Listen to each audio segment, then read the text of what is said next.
Messieurs, dames, Tangue Koki. Bonjour, bonsoir, Nabino Nyonso, Bozu Libaku, Yako, Yandabiso, na direct, na bas chaîne Nabino Bolingaka Mingi, Eden Télévision, Ndeto Kutanaka, Pona Toso, la info du jour, Boyebi Lobby, Tosuki Saki, Te, via Tanto Lobaki Torobanda Lelo, na Oyo Tozanga Yikope Sabino Lobby, Pe, Torope sa suite, ya information toujours na cadre Ndeto Lobaka, Kongo Eza Munene, makambu ezangaka te, makambu ezangaka te. Alors lelo tokolobela moi ba sujet, parmi ba sujet tozana le problème, le président Félix Tshisekedi refuse de donner l'eau du fleuve Congo aux Tchadiens. Donc président aboyi kopesa mai ya fleuve Congo na Tchad.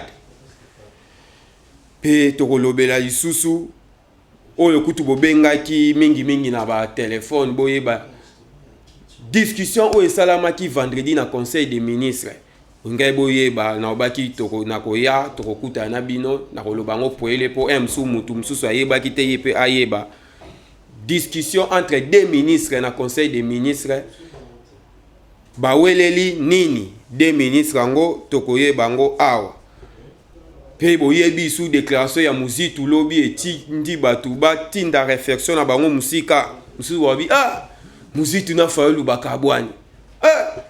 Muzitu koma ko ikoloba makambo aboye. Déclaration ni Muzitu asali o esali moi suspense oyo. Pe tokolobela sous problème ya Dieudonné Kaluba o aza président ya cour constitutionnelle. Dieudonné Kaluba président ya cour constitutionnelle bazolinga. C'est l'information bazolinga batia libanda. Pourquoi bazotia libanda? Tokoye bango pe awa. Merci encore en plus na kokuta na bino esala kanga sengo so tokuta ni to betaka masolo na biso ya mboka ya to benga ngo info du jour, info du jour. Mais comme d'habitude to ngato banda na mokonzi ya mboka chef de l'état Félix Tshisekedi parce que boloba banda na ona yeto yebaka soki position na ye ezandenge nini. Alors le président de la République Tshisekedi se porte très bien. Boyebi président depuis déjà dimanche passé à Salaki deux voyages. Moko ezalaki na avant midi, moko na après midi. Na avant midi boyebi président Salaki na Soudan du Sud, kuna kutanaki na homologue na Salva Kiir, président ya Soudan du Sud. Et sa premier voyage au président Salaki na Soudan du Sud depuis a commis chef de l'État. Donc des pays na biso ezalaka entouré na 8 pays na 9 pays voisins. Fatia Saki déjà tourné à 8. Auto bara tourné ya sous-région. 8 pays tikalaika moko. Soudan du Sud. Ndia kenda ikuna na Soudan du Sud. To pesa ki raison au président kenda ki lobby. To pesa raison au président kenda ki na Soudan du Sud lobby. Bomoni 3 protocoles d'accord et signé mais ya liboso eza sécurité ya frontière entre biso na Soudan du Sud. Il y a 650 km. Une sécurité des akelo kwa liboso. Sécurité, il y a bisona Soudan du Sud. Pe ya misa tout accord etali makambu ya exploitation ya pétrole, pe agriculture na élevage. Pe na masolo na bango Salva Kiir apledaki kaya ba Tchadien. Nde basengaki mai. Asenge pa président Félix Tshisekedi nde nini omoni kawana ya ba Tchadien. Nde basengaki mai. Président Lobi, non, pas question. Mai ya fleuve Congo ekokende te na Tchad. Surtout bango basenga ki mai yango faux côté. Donc ebonga kutu bozo yango côté fleuve Congo ekoti na on océan. Koti na on océan eke nango perte. Mais bango basenga ki bazwa mai yango na fleuve Ubangi. Ubangi eza fleuve o ekaboli biso na Centrafrique dans la rivière Ubangi. Or soki bazwa ki mai wana ingaki et diminuer pression ya fleuve Congo en plus boyebi barrage ya Inga capacité nango vraiment pe ingaki ezala réduite yango moni président lobaki pas question na makambu wana ya mai. C'est ça un chef de l'état pe kolongwa na président na Soudan du Sud. Le chef de l'état azongaki te directement kendaki kuna na Abidjan. Na Abidjan ezalaki problème ya COP 15 donc COP 15 moni fatia tamboli na ba COP ebele azali na COP 26 oyo esalami lelo na Côte d'Ivoire esalamaki lobi ezali COP 15 oyo bazolobola mpo na désertification na sécheresse tobaka RDC loba président de la République RDC eza pays solution na makambo nyonso vu tozali pays solution esengaki tozala na leader moko oyo paza makasi po yenda pesa solution yango. Alors le président de la République abundaka neti na makambo etali sécheresse na RDC eza na mabele donc 80 millions de terres arabes nde lobama ye moko 80 millions ya terres arabes malgré tango aye na pouvoir fatia so sala discours ka ya 80 millions ya terres arabes de ko se rendre compte njoka na 80 millions wana lobaka 2 millions déjà bato Kabila déjà bateka bino moko bouti ko landa rapport ebimaki yawa dernièrement ya gouvernement outi ko récupérer 12 concessions forestières oyo ba régime akala etekelaki bapaya botekeli bato ba concession wana basala ta bilanga te mais ba kata kaka banjete pe botekeli bapaya. Donc grâce à président Félix na minute oyo to récupérer 12 concessions forestières wana oyo eza équivalent ya 2 millions d'hectares. 2 millions d'hectares. Tala au moment où ba pays mususu ezo développer tout le monde na ba Sénégal wana wabi a Sénégal a komi na TGV. Sénégal a sali stade. Otali richesse à Sénégal en pe banguba babiloko moko boezanga China. Mais ozomona pays na biso tozana 80 millions de terres arabes. Mais tozali na régime moko po batu bazwa ba exploitata 5 millions pa na bilanga. Mais bango bazoteka nde 2 millions et pas bapaya. Donc nous avons un régime moko ya batu ya maboma. Régime akala ya batu ya maboma. Le président de la République Tshisekedi grâce à politique na Bolanda qui déclaration ya F Bazaïba ministre ya environnement to récupéra qui 12 concessions forestières wana eza capacité à 2 millions na minute oyo toyi ko lobasiko RDC azana 80 millions de terres arabes ndenge moko président lobaka na discours na ye moni président obaki mboka eza munene congolais tout azana place na ye na mboka na ye. Félicitations na ba congolais na moni ni oya basketteur oyo Mutombodi Kembe après ko sala ba hôpital na ye auti ko ya awa na ba investisseur na ye na mbongo ne na maboko 1,7 milliards de dollars oya tianga iniki mapo na bilanga bato aboende tozoluka ke bilanga développement ya mboka bandaka bien na bilanga. Alors ndeto bandai koloba président de la République azalaki na COP 15 o esalamaki na Abidjan na Côte d'Ivoire. To bandaka na ye po boyeba président azawapi azosala nini. Pe na wana toke na oyo bostunaki mingi na ba téléphone par rapport ya koswa na oyo ezalaki na conseil des ministres ya vendredi. Biso tout oyebi vendredi ezalaki 52e conseil des ministres.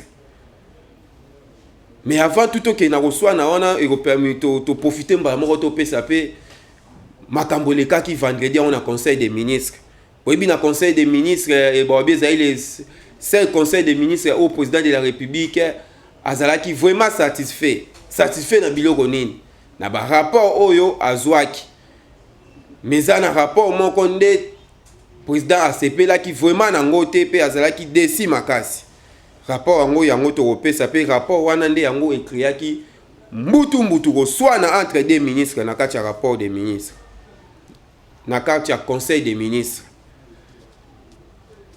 Na conseil des ministres oyo esalaki ke président azala na esengo ezalaki koyoka rapport ya trésorerie oyo ezwi excédent donc oyo babenga yango record du jamais vu excédent esalamaki na niveau ya trésor public ya 943 millions de dollars wana excédent donc mbongo eleki na mois d'avril 943 millions de dollars yango moni babiloko mususu tango ozoloba non ngai na osala eloko oyo atoza na eloko te loba kaka na kosala yango détermination wana nzambe mpe akoya na nsima na yo na détermination wana ndenge moko na président de la république azwi pouvoir aye kokuta kesa lete eza nango te mayembala moko boye discours gratuité ya enseignement combien bato basekaki ye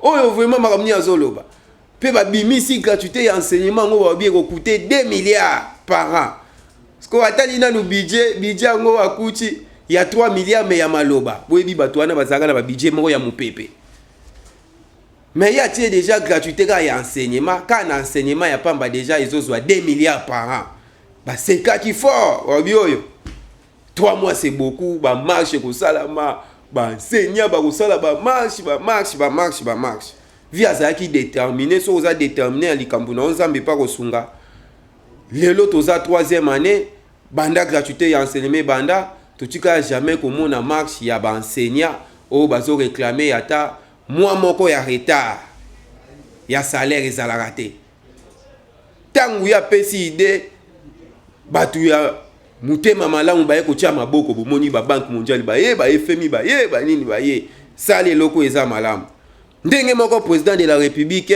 afandi boye programme de développement ya 145 territoires webi programme ya développement ya 145 territoires wana eza programme moko fa oyo tango ezobanda elobi ye moko na conseil des ministres il faut bo relancer makambo mbao botunaki mpe pourquoi programme wana ewumeli topesa ye bino baraison oyo ewumelaki tobaye programme wana vo ebanda il faut bagouverneur oyo baza na baprovince bazala na même moral na chef de l'état parce que kotia gouverneur mosusu boye aza na ye kabiste aye kaka sabote yango po eloko wana ekotouche baterritoire nyonso or na mboka na biso eza na baka mosusu province nde eza na problème na opesaka exemple province moko mutu moko ayebisinga province Messi oyebi province ya Mai Ndombe nayokaka yango abi ebisi yo dibondeli eza programme à 145 territoire ebanda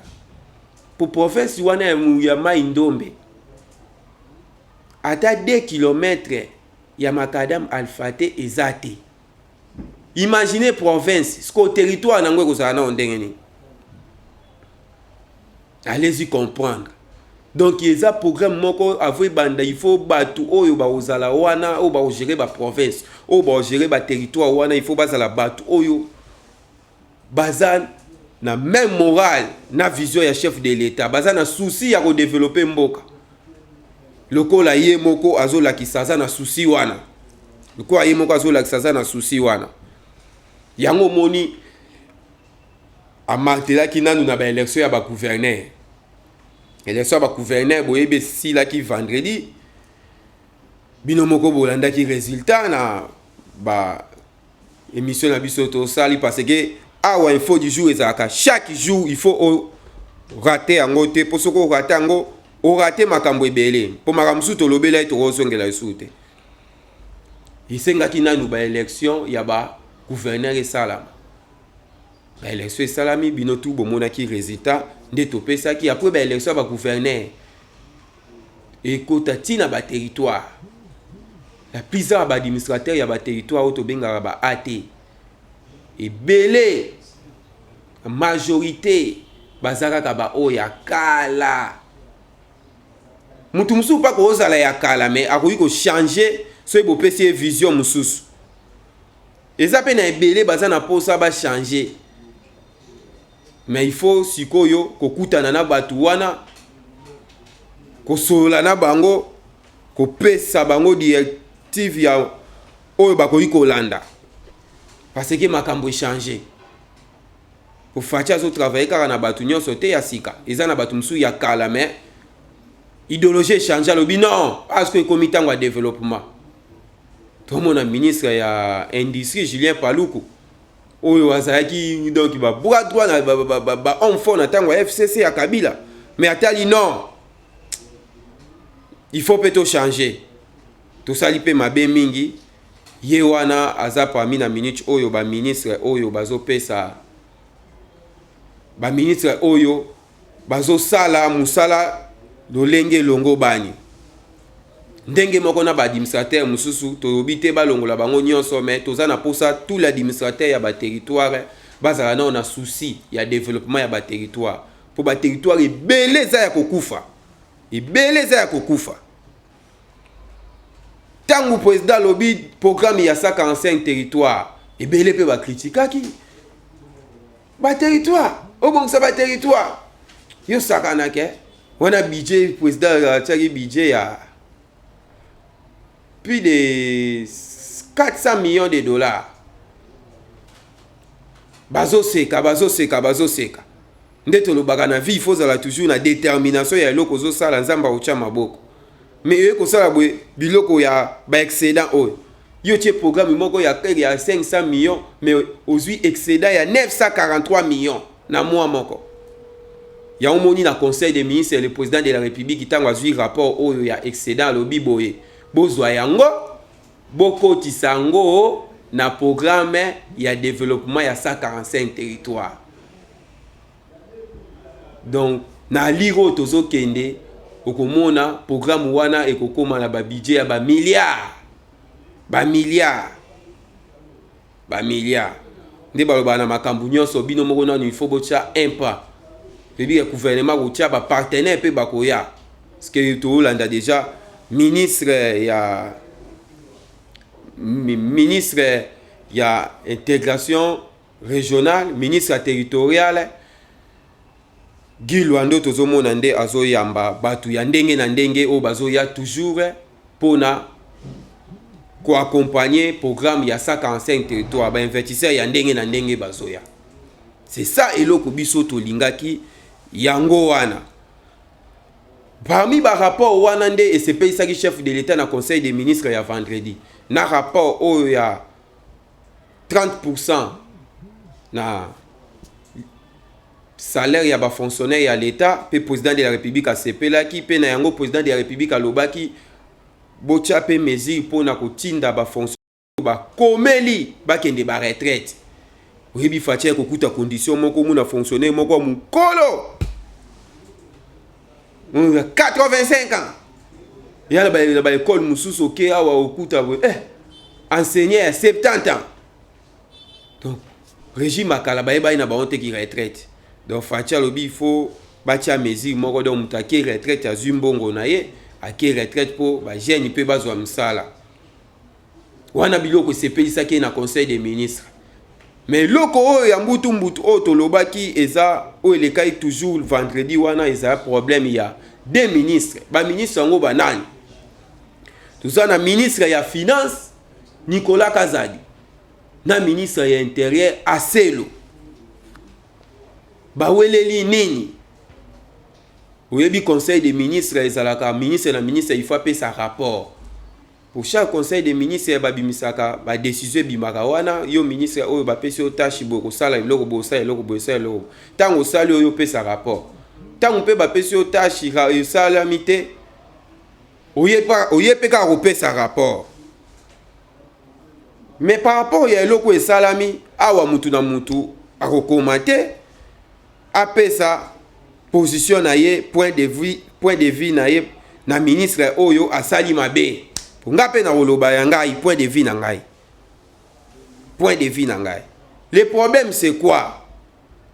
Tozongi na ndam. Le 8 octobre 2021, le chef de l'État a présidé le conseil des ministres comme d'habitude. Kuna na conseil des ministres, le président a lobelaki makambu ya circulation routière. Pour na ba embouteillage ba nini alobi il faut créer brigade moko boye de façon que mettre en terme na makambo embouteillage. Donc va travailler dans la police en collaboration. Le président a instruit o tozoloba o eza rapport ya 23e conseil des ministres o salamaki le 8 octobre 2021. Rapport à moi tanga maki pa ya porte-parole ya gouvernement. Le président de la République a instruit le vice-ministre de l'Intérieur, des Transports et le gouverneur de Kinshasa de pouvoir proportionnellement au soutien financier. Donc, Fati a pris bango pouvoir de façon que va créer et l'eau moko boye pour mettre en terme na makambu ya embouteillage. Biso tout yebi ministère ya intérieur pour fonctionner intérêt za sécurité pour fonctionner il faut mbongo utaka wapi na finance. Maintenant Fati aloba ke loko wana conseil des ministres et tout ba valida ki yango bi OK. C'est-à-dire ministre à finance il faut kaka bimsambo. Puis le président de la République a pesa dit tina délai. Oh ya mbongo wana il faut ebima. Mbongo ezaki il faut ebima na dernière trimestre kaka ya année wana ya 2021. Donc décembre. Mbongo déjà il faut ebima pour battre au bocha na nzela. Hein? Il faut balia. Sécurité d'abord c'est l'argent. Sécurité c'est l'argent. La sécurité c'est poumon. Donc balisco et comment qui est pas ya ministre ya finance. Yango moni mbutu ezaki na conseil des ministres. Aselo afundi ministre ya finance c'est pas ya chef de l'état. Obi président. Depuis octobre au tolera biso, opesa biso permission tozwa mbongo pas ministre ya finance ti lelo apesa rabiso te. Ti lelo apesa rabiso te. Ministre ya finance ya meki ko swane yela ki wana. Ngai pona ngai. Ministre intérieur a na raison parce que ministre ya finance jamais ko télémer la décision ya chef de l'état. Pour chef de l'état lobaki na misu na yo. Intérieur ko tsara mbongo te. Ba finance rango nde po esala musala na malamu. Aselo aza na raison côté wana nga na côté la aselo. Comment binono so ba ministre nde boza na binono so boa ba ministre moko taza likolo ministre likolo muninga bino tu boza ba ministre kolinga te muninga ba yina ye po yo ozala lokola meilleur ministre te to boyi makambo wana bino tu boza ba ministre tangu chef de l'état lobi pesa muninga eloko boye pasa la boye pesa ezate yo fina po muninga abeta libanda embouteillage obiso tout wana ngo ba victime le chef de l'état imoko akanga maka na embouteillage na so de mouton ya des bonhommes siko ya embouteillage créé académie terrain mutuka po longwa zandu ekende tiki ngasanye komo longwa zandu ezosuka na limete e ki embouteillage batu wana ba okita makolo na nzela la bazo tambola bazo finga. La plupart bateaux batambola makolo wana ba finga so tuni ba ministre intérieur boyebi ba yebi kombo na été mais ba yebi chef de l'état. Ba yebi chef de l'état. Imaginez na mois d'octobre ti lelo o freiner loko wana. So eza ba dossier mususu o po freiner na niveau bongo skoto osuka wapi. Yango ngai na opesa conseil pa mkonjamboka po basenga pa mkonjamboka. Président a tia commission moko parallèle où bando travailler na ba ministre. Donc nyoso ozo lo ba na conseil des ministres commission wana ba landela kango. Tous les décisions au lo ba na conseil des ministres bosa commission ba landela ngo ministre o yo to cité ba sanctionner ba na rapport. Pour décision zo mi banda na août 2021, banda na octobre le 8 octobre 2021 ti lelo.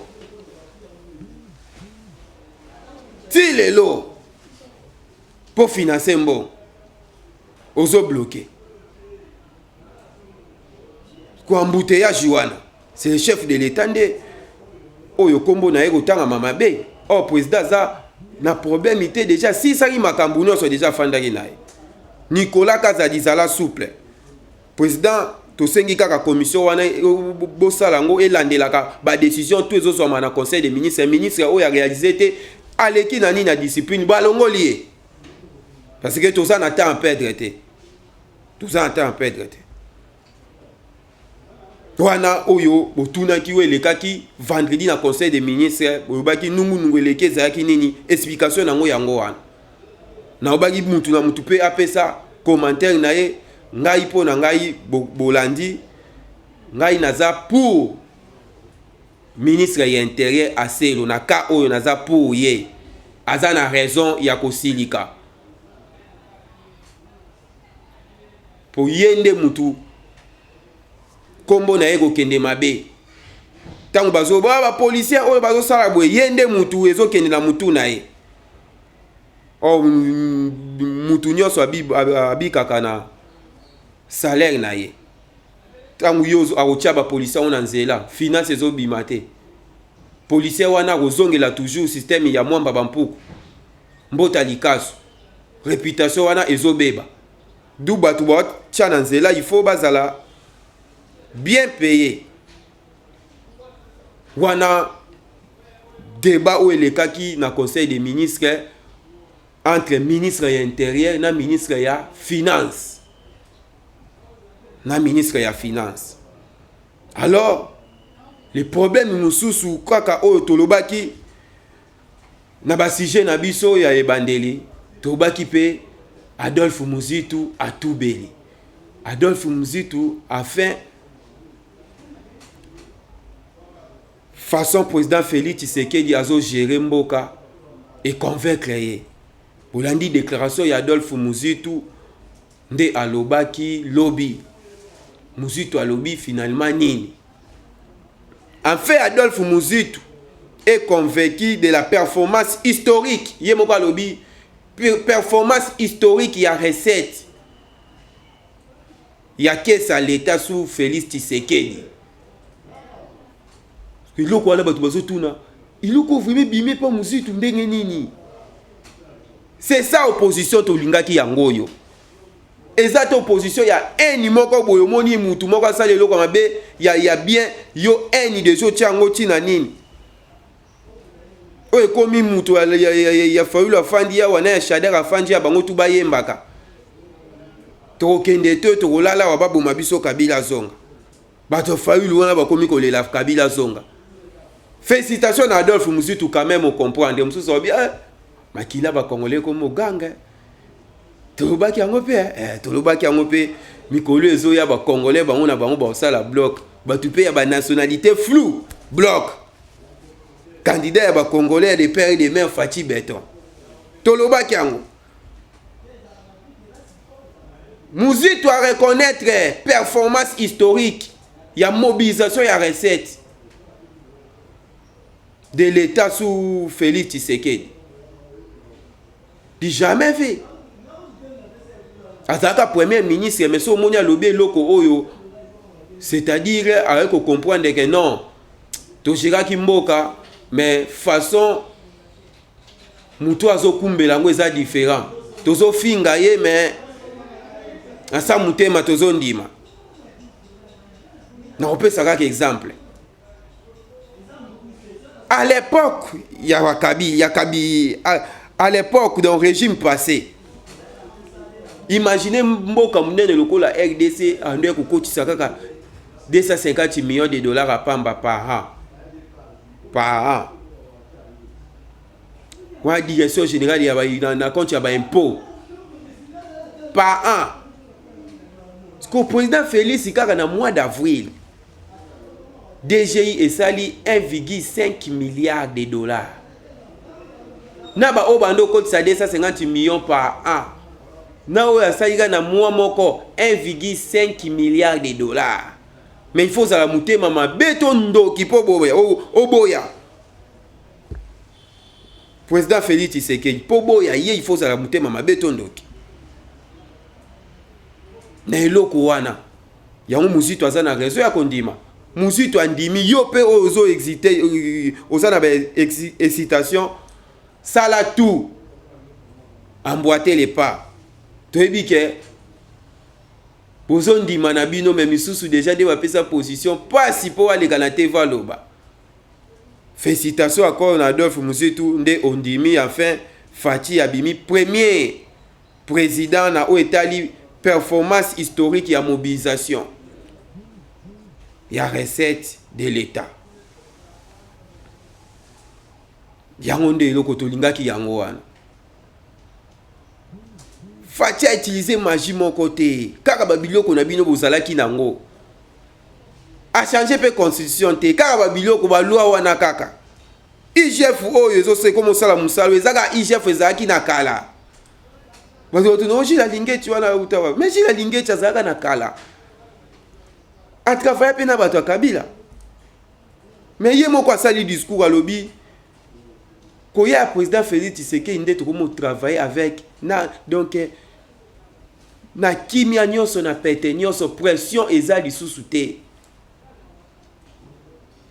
Indi vraiment IGF na tango akala vraiment akende kosala enquête na gestion ya Muzitu a fonction. IGF na kala akende kosala enquête na mbongo ba fonctionnaire ya l'État. Mais ba roboma ese. Lelo IGF comme kota partout aza à l'aise. Aza à l'aise. Nyonso wana makambo échanger. Eze belé pe ba non makambo échanger. Mais ba ose suki la ba na sa mutema, mais suka ko bima na munoko. Suka eko bima na munoko. Parce que mboka na biso poto développer ngo il faut na biso to lingana. To lingana encore merci na Muzitu ndengo comprendre. Fayu les a passé à comprendre parce que déjà tu as haine na mutema na ye. Donc a vraiment haine. Ya ta Fatia lobby na lancé campagne ya ba mousicaire pour ne protéger bino na malaria na bangongi. Au mona Fayu ba lobby a sali déclaration a comme ne ko soutenir bangongi. Donc ye haine. Ye haine eloko na ye. Le deuxième sujet oyo botuna ki pe mingi ezaki ya oboyokaki ya affaire ya François Beya. Okabu François Beya azalaki visiter nde boyokaki pa ba Claude Luba ya balobela ki yango azalaki visiter na cellule la prison na ye. Ipa ya mutu moko en cagoule.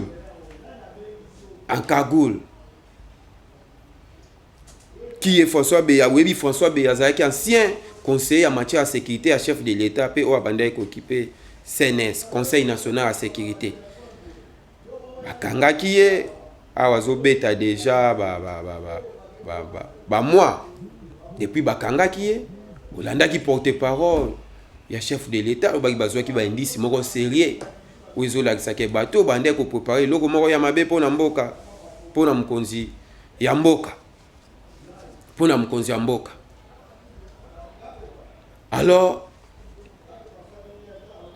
vendredi où leka François Beya va visiter qui na prison ya Makala. Visite ezate ozokanisa visite ozaka muto otikela mutu moi lipa moi nini. Visite ya mutu moko suspect ayaki. Ya omoni félicitations na mkonzi ya mboka na stratégie o asalaki. Parce que nde balobaka mutu azoka mayele mbala moko. Affaire à François Beya, arrestation ya François Beya ekriaki panique. Si tozolo babwena Kagame azaka mal à l'aise ndeka François Beya azaka na prison. Azaka mal à l'aise. Puis conflit soko landi bien entre président Félix na Kagame yesu makasi na arrestation ya François Beya. So sali remarque. Oyo komi vraiment mbote vraiment ya Kagame bwe Fatia leki. Bato be ba ye barate. Pe bakanga ka ye moko te. Malgré ba chemzo bakanga François Beya Givanda azana prison, ou aza secrétaire particulier na ye. Bakanga colonel Lili ya la police ya munene wana wa banda ko beta ntolo. Na Matadi Kibala. Moi c'est Kabila, mutachangai azana ndolo. Eza au moins na plus de 10 personnes oh na osala liste. Bakoye la bino po boye ba François Beya bakange na batu. Combien? Pour tout bakanisa bakanga François Beya ka ye moko. Batu belé bakanga po na dossier François Beya. Alors nde tolobaki mutu azoka mayele mbala moko. Le chef de l'État azwaka déjà mayele na liwa ya Delphin Kayimbi.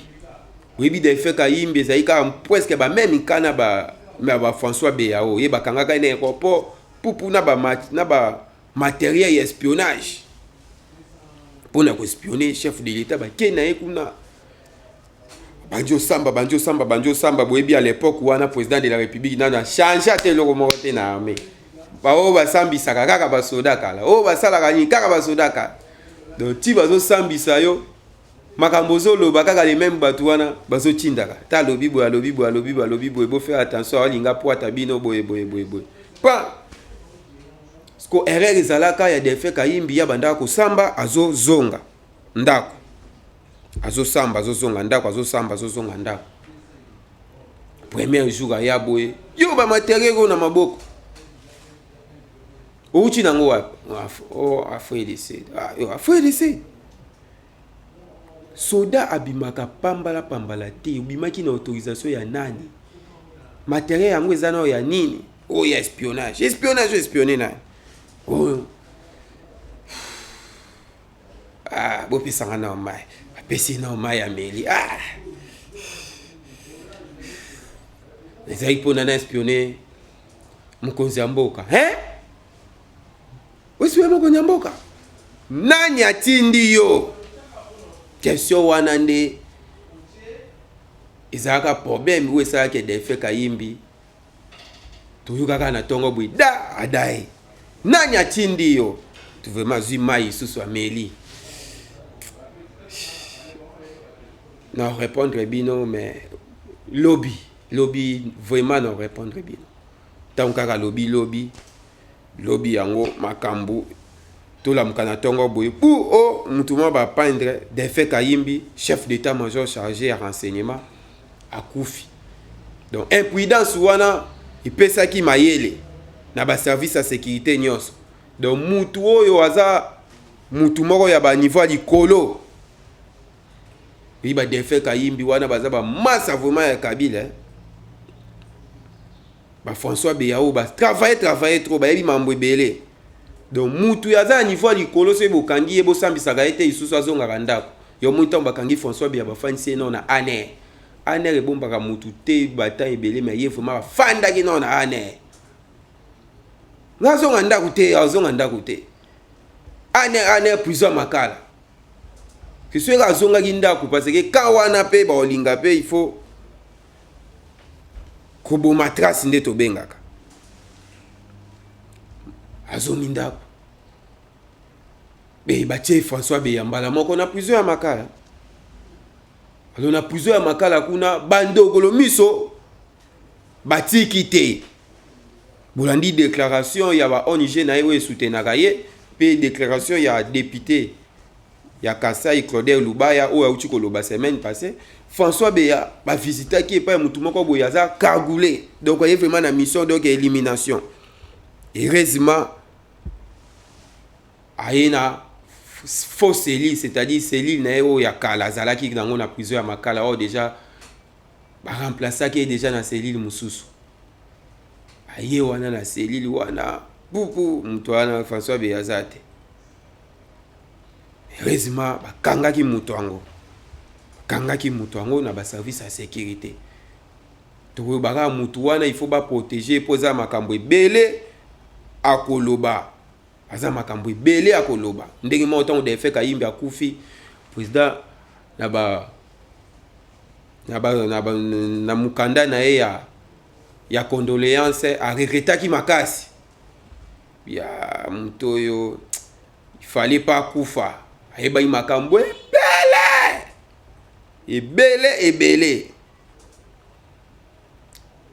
wana dossier oyo bongai boyeba ya François Beya obo tunaki ndenge nini toyoki François Beya paitile babeti ye masasi yoyimba information ndekendaka ebele banini vo information yango wana bakangaki suspect kagule yaki na makambo nyonso nde batambolaka kaka mpona kosala mutu mabe akuti ye te mais azwaki badocument so bolandi député Claude Babi bazwi badocument bima kama te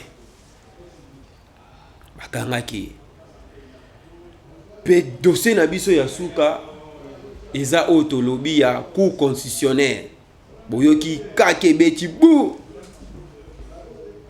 parti Dieudonné Kalouba bazo remplacer pas président de la République. Ni esali président a remplacé Dieudonné Kalouba, président ya cour constitutionnelle. Donc tozongaka nanu nsima yango nalobaka voir ata course ya ba athlète o bakimaka mbangu batiaka na likolo moko nsima fo babanda mbangu yango mona tozongaka nanu mwa nsima mokie, tozongaka nanu mwa nsima mokie nsima tofongoli. Tant bakangi François Beya 2 jours avant boyokaki nungu moko yaki bakangi pe président ya cour constitutionnelle, mais bakangaki ete babengaki ba auditionnaki azongaki na ndako. De même président ya cour constitutionnelle na dossier ya Matata Ponyo alobi bien moi na kata dossier ya Matata Ponyo ezate a déclaré cour constitutionnelle et déclaré incompétent.